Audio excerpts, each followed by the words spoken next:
It was an attack so strangely motivated yet so vicious that it confused and shocked the nation to its very core.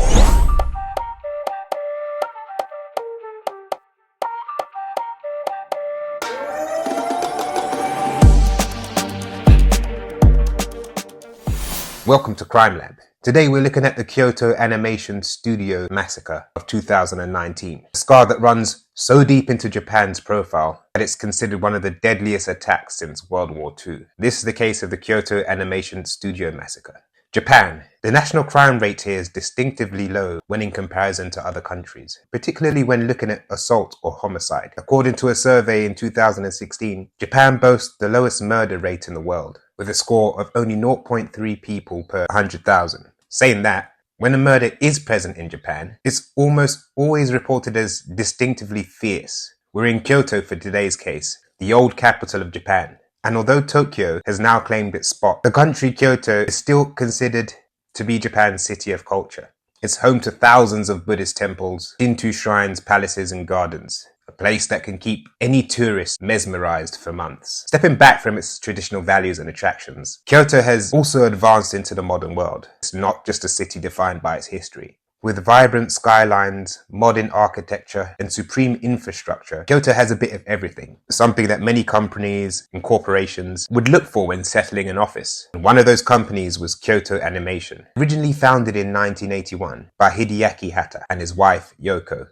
Kyoto Animation has thrived from humble beginnings as a small production company into one of Japan's most successful studios. Over the years, Kyoto Animation became recognized for its high production values and its sensitivity to the wonders and quandaries of ordinary life. Unlike most studios, they also paid their employees in salary rather than freelance contract. They'd also trained their employees in-house, encouraging them to focus on quality rather than quantity. Kyoto Animation grew as a company over the decades, and eventually moving from its head office in Uji City to Fushimiku and Kyoto, a new site affectionately named Studio One. They would go on to create popular anime titles such as Clannad, K-On! And A Silent Voice. By the year of 2019, Kyoto Animation was thriving. They were well known not just for their products, but for their business practice too. But as with all types of fame, all that positive attention will come with a slice of negativity too. I mean, sure, some would find Kyoto Animation's work boring. Some would even find a way to dislike their business model. But what I'm talking about is a very small minority. The type that would find personal hatred out of nothing. And one of those individuals would go by the name of Shinji Aoba. In 2019, Shinji was a 40-year-old man who lived in Saitama. He was born on the 16th of May 1978, grew up in Midoriku, a ward in Saitama City. When he was a child though, his parents would divorce, and this would leave him with a father, brother and sister. Shinji lived a troubled life into adulthood. His classmates would describe him as absent and irate. After he graduated, he became a part-time clerk at a convenience store. After that though, at the age of 34, Shinji would run into trouble with the law. It was June 2012, and he robbed a convenience store with a knife. He would gain 20,000 yen or £150, $200 from it. But he would eventually get caught. Police sentenced Shinji to 3.5 years in prison. At his trial, he would tell prosecutors that he was sick of living in a society. He was eventually released in 2016, where he moved back into an apartment in Saitama City. Back in Kyoto, Kyoto Animation was growing from strength to strength through the years. And since 2009, Kyoto Animation had been hosting an annual competition called the Kyoto Animation Awards. They would host this competition to connect with their audience and offer exposure to talented writers, where contestants could submit their stories to Kyoto Animation for a review. The selected winning stories to this competition would be published under the company's imprint, and if they were lucky, would later have the chance to be adapted into an anime. The award itself is prestigious, and with 1 million yen or $10,000 up for grabs, it's fiercely competitive too. And this is where Kyoto Animation and Shinji Aoba first crossed paths. Because between the years of 2017 and 2018, Shinji would submit a story to Kyoto Animation Studio twice. Now, anime is very commonly watched in Japan, so much that it's predicted that about 35% of its population watches it more than once a week. And for Shinji, he was very heavily into that category. He would heavily absorb himself into anime and gaming pretty much every day of the year. His submissions to Kyoto Animation would not go very far though. Unfortunately, they were formally eliminated by judges in the first round. The numerous rejections disappointed Shinji. In fact, it angered him. But the grudge against Kyoto Animation would only start here, and Shinji's troubled mind would only grow worse. Since his release from prison, Shinji was growing further isolated from friends and family. In fact, he almost had none. In 1999, his father committed suicide, and since then, he'd cut all contact with his brother and sister. It was clear that by 2018, Shinji seemed resentful to the world, antisocial with no family or friends to love. He became bitter, with the only interactions with people around him being his neighbors. He was becoming violent too. In late 2018, after his stories had already been rejected by Kyoto Animation, Shinji was an unstable man. But there would be one new detail to his life, which would set him down his darkest path. He was in his home one evening watching anime, and the anime, it was made by Kyoto Animation. So in his deluded and isolated mind, he made a connection. The connection was that actually what he had just been watching, it seemed way too familiar. In fact, it was his story, the story he submitted in the contest last year. Kyoto Animation, they'd stolen it from him. This outraged Shinji, and Kyoto Animation, well, they were going to hear about it. Around the same time in October, staff would wake up one morning to 200 death threats through an email, all sent to various employees across the business. The sender used an anonymized software to withhold their identity. The police were contacted, but since these emails were all fired out using Tor, Privacy app, it was impossible to find out who the sender was. Maybe we can take a guess though. Instead, police patrols were temporarily deployed around the building, and while the death threats stopped, vengeance would soon be made in a much more sinister way the following year. Sunday the 14th of July 2019, 9 months had passed, but Shinji's life, it was still the same. It was a weekend and Matsumoto, a 27-year-old quality control engineer, was enjoying his weekend on the couch. Matsumoto, or Matsu, and Shinji were neighbors, and unfortunately for the two of them, another neighbor upstairs was assembling furniture. Shinji though, he thought it was Matsu. The two often complained at each other over noise. Usually though, Shinji was the loud one. Shinji started to bang on the shared wall between his and Matsu's apartment, and Matsu, being the courteous guy, walked up to Shinji's front door to tell him that the noise wasn't him. Shinji opened his front door and he grabbed Matsu by the collar of his shirt before shouting at him, "You're too loud, shut up, I'm going to kill you. I have nothing to lose." Shinji would eventually let go of Matsu, and Matsu, who was too scared to go home, walked down to the police station to report the assault. By the time the police would get to Shinji's house though, to confront him, he was gone. And where he'd gone to was anyone's guess. By the next day, Shinji had taken the Shinkansen bullet train to Tokyo and checked into a local downtown hotel. The next morning on July the 16th, Shinji traveled to Kyoto. CCTVs captured him at various points along the way, one at an internet cafe south of Kyoto Station. That night, he stayed in another nearby hotel on Wednesday the 17th of July, still wearing the same jeans and red t-shirt that he'd worn for the last 3 days. Shinji walked into a hardware store and bought himself a metal trolley. He then wheeled the trolley 6 miles north before stopping at a next gas station to purchase 10 gallons of gasoline. Shinji then traveled with his trolley full of gasoline along Uji River towards Kyoto's animation studio. He would stop at the night for a hotel, and the plans he had in store for tomorrow would be nothing short of evil. On Thursday the 18th of July 2019, Shinji arrived at the Kyoto Animation studio with a cart full of gasoline. The time was 10:31 a.m. and some 70 employees were inside working away. That is when Shinji pushed through the building's front doors. He toppled over one of the buckets of gasoline. He then flicked a lighter and screamed, "You will die." Within 10 seconds of the ignition, the buckets of gasoline had exploded, setting the first floor entirely alight.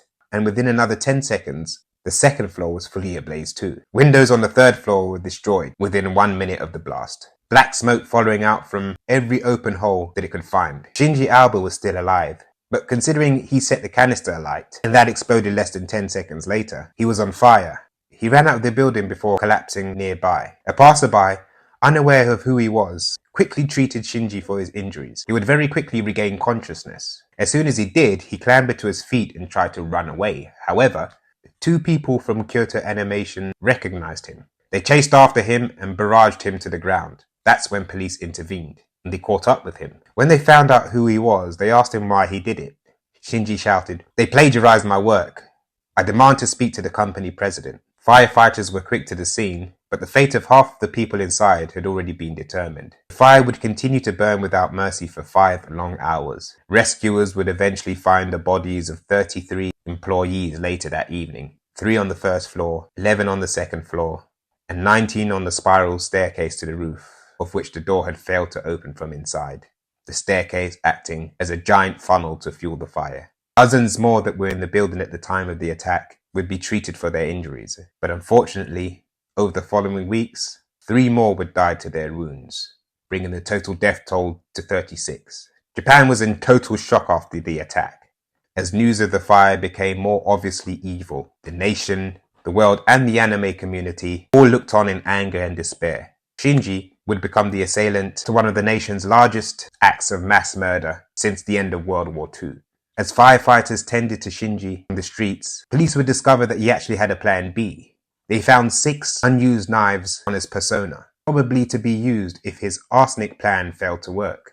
And despite the several witnesses putting Shinji as the main suspect, the 6 unused knives found on him, and soon the CCTV footage showing him at various locations with a cart full of gasoline, Kyoto police were not able to formally arrest the man. He'd suffered severe burns across his entire body, injuring himself so badly that he was unconscious, and although police had a warrant for his arrest, they were unable to formally do that until medical examinations certified that he would be fit to survive in a detention facility. Shinji was actually given a 1% chance to live, and as the days turned into weeks, he was still unconscious. And miraculously, or unfortunately, depending on which way you want to look at it, Shinji would survive his injuries. In September 2019, doctors were certified that he was no longer in a life-threatening condition. There was a lack of human skin available for grafting though, as organ donation is rare in Japan. So officials made the right decision to give the victims priority to receive donor skin before Shinji, and that donor would never arrive, as Shinji became the first person in Japan to get a fully artificial skin graft. Police would eventually be able to start questioning Shinji in September 2019, and it was then that he confirmed, again, that yes, he was the arsonist to the attack. He would then go on to say, "I had a grudge against Kyoto Animation. I thought that if I'd sprayed gasoline around the building while setting the fire, I could kill more people, so that's why I did that."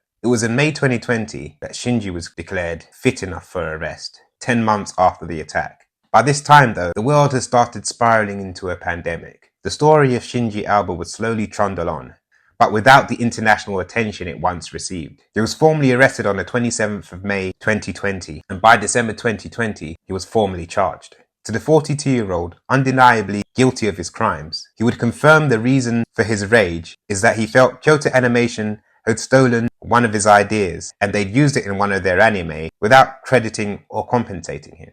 He said the thing that Kyoto Animation copied was the scene in Suriname where the main characters buy discounted meat. According to reports, this scene is vastly generic, and Kyoto Animation, they deny plagiarizing anything from the man. The days following the studio massacre, Kyoto Animation initially stated that they were not aware of any contest entries by Shinji, but during a more thorough examination, they discovered that he had indeed submitted his own novel. This would again highlight, though, that his novel had been rejected in the first round of judgments and scrapped from the company's awareness. A year and a half after the attack, a 6-month psychological evaluation on Shinji's mental health had ended, and the conclusion was that, yes, Shinji, he knew what he was doing at the time when he lit the fire. He was mentally coherent.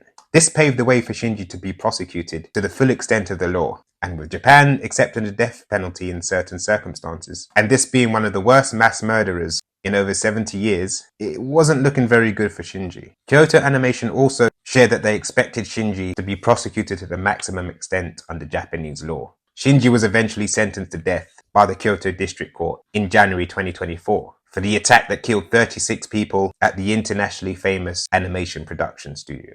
After, the court found him mentally competent to be held accountable for his crimes. The defense team for Shinji, and subsequently the defendant himself, appealed the death sentence. But Shinji withdrew his appeal according to the Osaka High Court, where the trial was taking place. According to the ruling by the Kyoto District Court, Shinji entered the Kyoto Animation Studios premises at around 10:30 a.m. Where 70 employees were working. He set the building on fire with gasoline, killing 36 people and injuring another 32. As Shinji had confessed to his role in the incident, the focus of the trial had been whether he could be declared mentally competent and thus held criminally responsible.